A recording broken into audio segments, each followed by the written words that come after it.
Greetings, my fellow naysayers.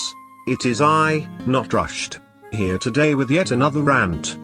Well, these days it's not really a rant, at least not in the old sense. These days the word rant can be basically used for the most placid, constructed complaints. In truth, this isn't really a rant. I'm not angry about any of this. I'm not going to run about effing and blinding about stick figures, am I? So, this isn't really a rant, as much as a mildly miffed talk about character writing. So, the topic of today is personality. Character personality, both for your original characters and for characters within your series. Today we shall be talking about 4 things. A character's basic personality, how it is affected by the character's backstory, the way characters would act under pressure and how events over their tail would change them. Part the first, basic personality. Now, where to start in terms of personality? I suppose a good place would be to glean a general personality of your character. A generally good way to do this would be to write down 3 adjectives to describe them. The most important thing here would be to make sure that the 3 traits line up and do not contradict. So, for example, something like serious, sarcastic, joking doesn't really match up due to the first and third traits being pretty much polar opposites of each other.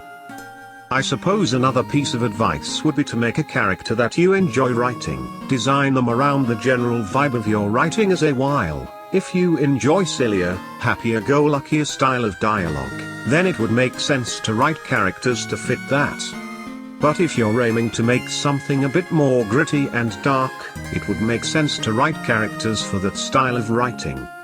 Though, tangent, it sometimes works to have a less serious character in a more serious series, as they can act as comic relief, whilst a more serious character in a less serious series can help add a sort of voice of reason to a more zany cast. Note that there's a difference between serious and edgy characters. A serious character may be humorless, but will not be openly rude and violent all the time. A serious character isn't someone who goes around brooding all the time, complaining about whatever trauma they have 24/7. And, of course, having a series with a cast of entirely serious or even edgy characters would just be a slog to watch through, in all honesty. But, even though 3 adjectives is a good start, there is more to a character than their general demeanor. You need to take into account what they like, what they dislike, their motives, hopes and of course, their fears. Part the second, the fatal moment. Now, when writing a character, in terms of personality, it is always important to consider their past. Characters' backstories often affect the plotlines around them, and of course affects them as people. A common misconception is that a character with a tragic backstory will always be a brooding loner, or maybe even one of those villains who get redeemed later on. Think Prince Zuko from Avatar, if you're looking for a good example of this. This is usually fine, until people start using the dark backstory of a character to justify their jerkwaddery. Often, an edgy character is written with some sort of mysterious event in their past that doesn't get explained until they get redeemed, occasionally even switching their formerly abrasive personality to a much less serious one. This could be explained by a certain mental burden of theirs being lifted throughout the plot, but still. But contrary to popular belief, a character with a sad backstory can still be a cheerful personality. This can actually give their backstory a lot more tragedy and surprise value. As with a serious character, you can tell that they have some sort of reason for their brooding, whilst the reveal of a more cheerful character's past is more of a surprise. It also shows that said character is coping well, or at least pretending to cope well, with their past trauma. However, where a backstory can shine is its influence on a particular part of a character's personality. Their fears. A past event or loss can lead to a fear of its cause. Common fears include things such as heights, closed spaces, spiders, that sort of thing. But of course, you can also put into place more existential fears, such as the fear of the passing of time, or the empty expanses of the universe, Or my personal favorite, anatidophobia, the fear that somewhere, somehow, there is a duck watching you. Of course, if the character saw someone close to them killed with a certain sort of weapon or person, they may grow afraid with said weapon or person, or something correlating to them, like maybe a color or shape. Part the third, morals and morale. Now, people don't do things without a reason or goal. A character must have motivations to explain their actions. Now, these can stem from a tragic story, be it to avenge a fallen friend, get revenge on their murderer, or find redemption or absolution for something they did in the past. However, their motives can also be more mundane, be it monetary gain, or just to get somewhere in particular. But, alongside the motives and goals, a character must also have a line. Now, the strictness of this line is up to the writer. A character may be willing to cross it, or they may refuse to no matter what. Oftentimes a character can be forced to cross said line against their will, and seeing their mental state and the aftermath is good for a story beat. This line is a moral one. So, for a common example of this, Batman doesn't kill. Simple as. But it's possible to have moral opposition to things such as theft or fraud.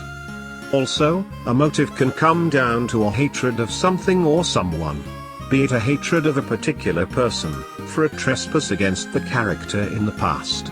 As I mentioned beforehand, revenge is a common motivation for characters. Tangent. A lot of tragic plays, such as Hamlet, focus on the main characters seeking vengeance, like Hamlet did for his father, but only end in the destruction of that character by the end of the play. But also hatred can come in the form of a prejudice or distrust of a certain kind of people, be it those from a certain city, tribe, or profession. They may have a personal grudge against thieves, murderers, bandits, pirates, politicians, lawyers, whatever, due to a personal trespass or due to general mistrust.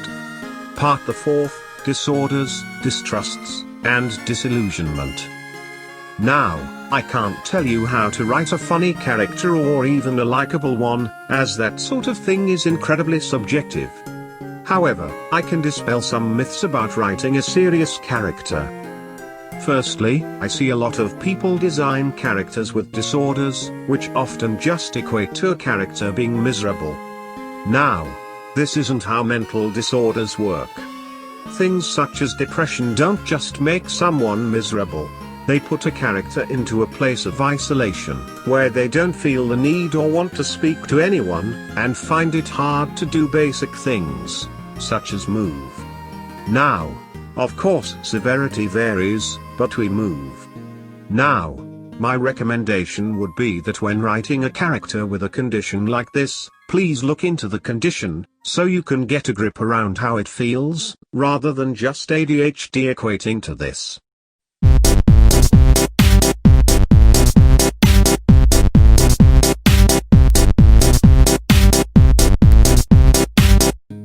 Secondly, a character's dark past can leave them feeling isolated and cold.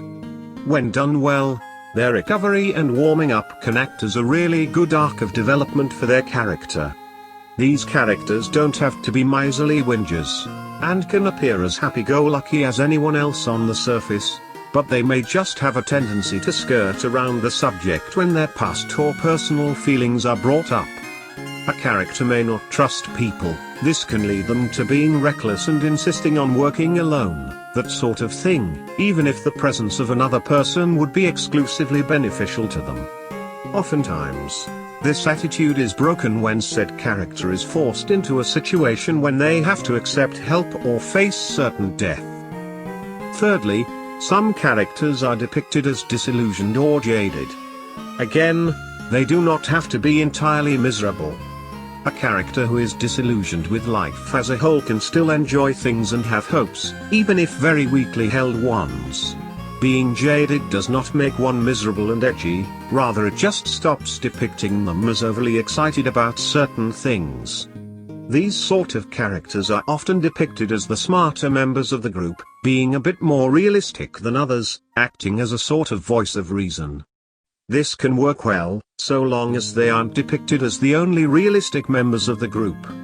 The other characters being cheerful and zany is fine, but for them to be taken seriously, they need to show some realism and competence, otherwise they simply come off as stupid.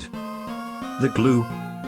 Now, in conclusion, to write a good character with a deep personality, they must have certain things.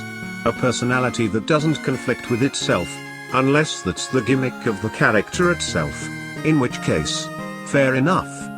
Their backstory must also match with their personality.